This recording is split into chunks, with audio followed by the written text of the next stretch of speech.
I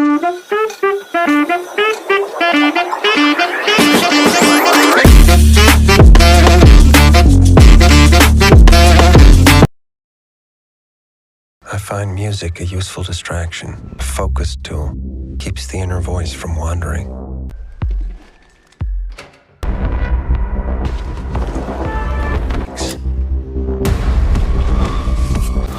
Is purely logistical.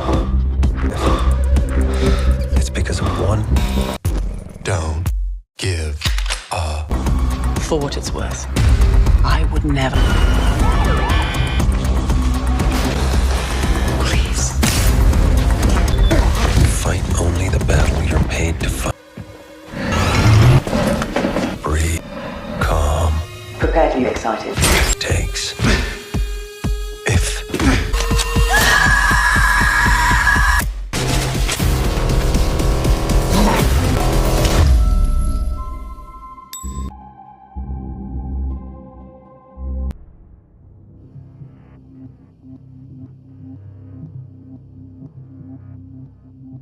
Hello everyone and welcome back to Filmi Duniya Hindi Urdu.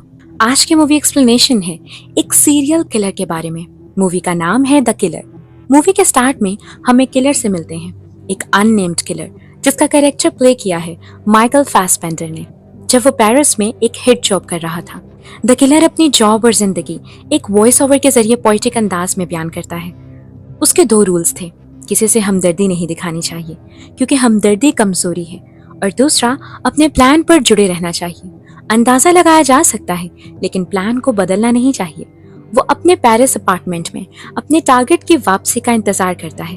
Killer को एक abandon WeWork building में खड़ा किया गया है और वो रात को इंटरवल से जाग कर ये चेक करता है कि उसका टारगेट घर है या नहीं। और एक बार जब वो चेक करने के लिए उठा तो उसका टारगेट घर था। वो एक अमीर बिजनेसमैन है जो एक खूबसूरत औरत को घर लाता है।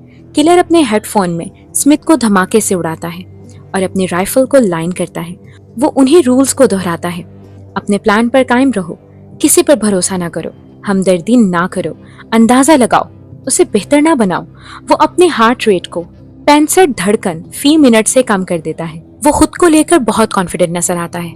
वो ट्रिगर को स्क्वीज करता है और उसका निशाना चूक जाता है। वो अपने टारगेट की बजाय औरत को गोली मार देता है। अपनी गलती से डर कर किलर उस सीन को फील करते हुए पुलिस के पहुंचने से पहले अपने हथियारों को डिफरेंट जगहों पर ठिकाने लगा देता है। अपने हाथ वगैरह धोकर अपने बॉडी टेम्परेचर को नॉर्मल करता है और शेव करता है। फिर वो अपने हॉजेस नामी वकील एम्प्लॉयर को फोन करता है जो खुश नहीं है और कहता है कि उन्हें वो करना चाहिए जो उनके क्लाइंट्स उन्हें करने को कहें, जिसने तुम्हें तुम्हारी गलती के लिए हायर किया था। वो कहता है कि उसकी गलती माफ नहीं होगी बल्कि बदला लिया जाएगा। किलर उसकी धमकी को इग्नोर कर देता है। किलर डोमिनिकन रिपब्लिक में हवाई जहाज से अपने घर जाता है जहां उसे पता चलता है कि उसकी गर्लफ्रेंड मैगडाला पर हमला किया गया है। वो जिंदा है लेकिन बुरी तरह जख्मी है और हॉस्पिटल में है। किलर अब उनसे बदला लेना चाहता है अपनी गर्लफ्रेंड के भाई से इंटेल का इस्तेमाल करते हुए, जो कहता है कि अटैकर्स ग्रीन टैक्सी कैब में पहुंचे थे। उन्होंने मैगडाला को बहुत मारा मगर उसने किलर के बारे में कुछ नहीं बताया। किलर पता लगाता है कि सेम डे एयरपोर्ट से कौन ग्रीन कैब लेकर निकला था। उसे ड्राइवर का पता चल जाता है। वो ड्राइवर को ढूंढकर उससे मालूमात लेने के लिए उसे हिला कर रख देता है। उसे मालूम हुआ कि उसकी गर्लफ्रेंड पर एक पागल आदमी और एक लेडी ने हमला किया। ड्राइवर ने लेडी को क्यूटिप और आदमी को स्केरी कहकर डिस्क्राइब किया। वो कहता है कि मैं उनके बारे में और कुछ नहीं जानता। जहां उन्होंने मुझे ड्रॉप करने का कहा मैंने कर दिया। किलर सोचता है कि अगर ये मुझे डरकर सारी इन्फॉर्मेशन दे सकता है तो कल को अगर कोई इसके सर पर बंदूक रखकर मेरे बारे में पूछे तो ये मेरी इन्फॉर्मेशन भी दे सकता है। इसलिए वो ड्राइवर को मार देता है। वहां से पे किलर अपने वकील एम्प्लॉयर हॉजेस से मिलता है। किलर ऑडियंस को बताता है कि हॉजेस ने किलर को लॉ स्कूल छोड़ने और किलर के तौर पर उसके लिए काम करने पर कन्विंस किया था।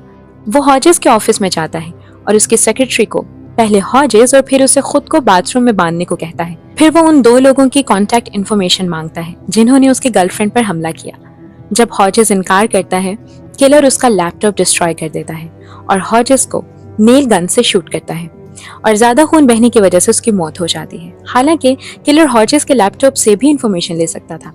खुशकिस्मती से किलर के लिए हॉजेस की सेक्रेटरी डेलोरेस बताती है कि उसके पास घर में अटैकर्स की कॉन्टैक्ट इन्फॉर्मेशन है और वो सब इन्फॉर्मेशन शेयर करेगी, लेकिन वो किलर से कहती है कि वो उसे इस तरह से मारे कि उसकी मौत कत्ल नहीं हादसा लगे, वरना उसके बच्चों को इंश्योरेंस के पैसे नहीं मिलेंगे।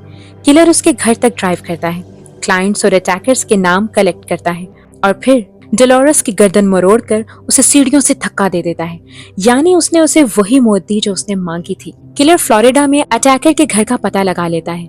वो एक स्ट्रॉन्ग मैन है, उसके घर में एक डॉग भी है और उस वक्त उसके घर में उसके कुछ दोस्त भी थे। किलर फिर अपना प्लान बनाता है। वो मार्केट से कुछ चीजें खरीदता है और अटैकर के अकेले होने का वेट करता है। फिर वो रात को एक मीट बॉल में नींद की गोलियां मिलाकर डॉग को खिला देता है, जिससे वो लेजी हो जाता है। फिर वो अटैकर के घर में एंटर करता है, जिसे शक हो गया था कि कोई उसके घर में घुस आया है। वो किलर पर हमला करता है और दोनों के दरमियान जबरदस्त फाइट होती है। क्योंकि अटैकर किलर के मुकाबले में फिजिकली थोड़ा स्ट्रॉन्ग था, इसलिए वो किलर पर भारी पड़ जाता है। लेकिन किलर को बहुत गुस्सा था और वो फाइनली अटैकर को गोली मार देता है, लेकिन वो उसके डॉग को नहीं मारता। इसके बाद वो क्यूटअप lady AKA Oscar award winning actress को ढूंढता है। वो उसे मारने लगता है, लेकिन फिर सोचता है कि ये देखे कि वो कहाँ जा रही है। उसका नाम टिल्डा स्विंटन है। वो एक फेलो किलर है जिससे किलर को मारने का कॉन्ट्रैक्ट किया गया था जब उसने अपनी हिट जॉब को बॉच किया था। अटैकर के ऑपोजिट स्विंटन किलर से लड़ने की कोशिश नहीं करती और वो एक्सेप्ट कर लेती है कि किलर उसे नहीं छोड़ेगा। वो किलर को बताती है कि उसे उसकी गर्लफ्रेंड पर हमला करने पर अफसोस है, क्योंकि वो आम शहरियों को शामिल करना पसंद नहीं करती है। वो उसे एक हंटर के बारे में एक छोटा सा जोक भी सुनाती है, जो एक रीछ पर गोली चलाता रहता है और मिसिंग होने की वजह से वो रीछ को मारने की बजाय सोडोमाइज्ड का सौदा करता है। तीसरी बार फिर जब शिकारी का निशाना चूक जाता है तो रीछ उससे कहता है कि क्या तुम वाकई यहाँ शिकार के लिए नहीं आए हो। इसका मतलब ये है कि शिकारी रीछ के हाथों स्क्रूड होना पसंद करता है। स्विंटन किलर से कहती है कि शायद उसने जानबूझकर पेरिस में सही निशाना नहीं लगाया। वो सेम रूटीन से थक गया था, शायद खुद को अपने गुनाहों की वजह से नफरत कर रहा था। किलर स्विंटन को मारने के लिए रेस्टोरेंट के पीछे ले जाता है। स्विंटन का पैर स्लिप हो जाता है और कहती है कि वो उसे उठाने के लिए आखिरी बार मदद तो कर ही सकता है और किलर से हाथ मांगती है, लेकिन उसकी मदद करने की बजाय किलर उसके सर में गोली मार देता है और वो मर जाती है। फिर वो देखता है कि स्विंटन के दूसरे हाथ में चाकू था, यानी अगर वो उसके उठने में मदद करता और अपना हमदर्दी ना करने का रूल तोड़ देता तो आज उसका आखिरी दिन होता। द किलर का आखिरी स्टॉप अरबपति क्लाइंट क्लेबॉर्न को विजिट करना है। ये वही है जिसने ओरिजिनली उसे हायर किया था और किलर का निशाना चूक जाने के बाद किलर पर हिट का हुक्म दिया। किलर ने क्लेबॉर्न से पूछा कि क्या उन्हें कोई मसला है। क्लेबॉर्न कहता है कि नहीं, उसे कोई मसला नहीं है। क्लेबॉर्न का कहना है कि हॉजेस ने बोस्ट जॉब के बाद सब कुछ ठीक करने की कोशिश की। ये वही था जो सब साफ करना चाहता था और उसने बस उसकी बात मान ली, जिसे ये तक नहीं पता था कि इस सब में क्या कुछ हो रहा है और कौन कौन शामिल है। किलर उसे छोड़ देता है, लेकिन प्रॉमिस करता है कि अब अगर उसने उसके अगेंस्ट कुछ किया तो उसे तकलीफ दे मौत देगा। फिल्म के लास्ट सीन में किलर डोमिनिकन रिपब्लिक में अपने घर वापस जाता है। उसकी गर्लफ्रेंड मैगडाला रिकवर हो गई है।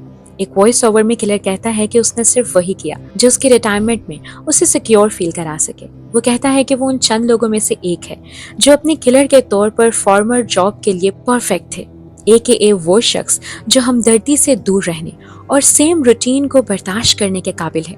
इसके साथ ही इस मूवी का एंड हो जाता है। आपको ये फिल्म कैसी लगी कमेंट सेक्शन में जरूर बताइएगा। आपको हमारे चैनल पर no one will save you की हिंदी उर्दू एक्सप्लेनेशन भी मिलेगी। ये एक साइंस फिक्शन फिल्म है जिसमें पूरी फिल्म में सिर्फ एक ही डायलॉग है। ये फिल्म एक ऐसी लड़की के बारे में है जो टाउन से बाहर अकेली अपने बचपन के घर में रहती है, लेकिन किसी वजह से टाउन के लोग उसे पसंद नहीं करते। फिर एक रात अचानक एलियंस का हमला होता है और वो सब लोगों के मुंह में पैरासाइट्स रखकर पूरे टाउन को अपने कंट्रोल में कर लेते हैं। लेकिन समहाउ उस लड़की के साथ एलियंस का behaviour in the end different होता है। इस मूवी के लिए आई कार्ड या डिस्क्रिप्शन में दिए गए लिंक पर क्लिक करें। If you like this video, please like, share and subscribe and hit bell icon for latest updates. Thanks for watching. Take care.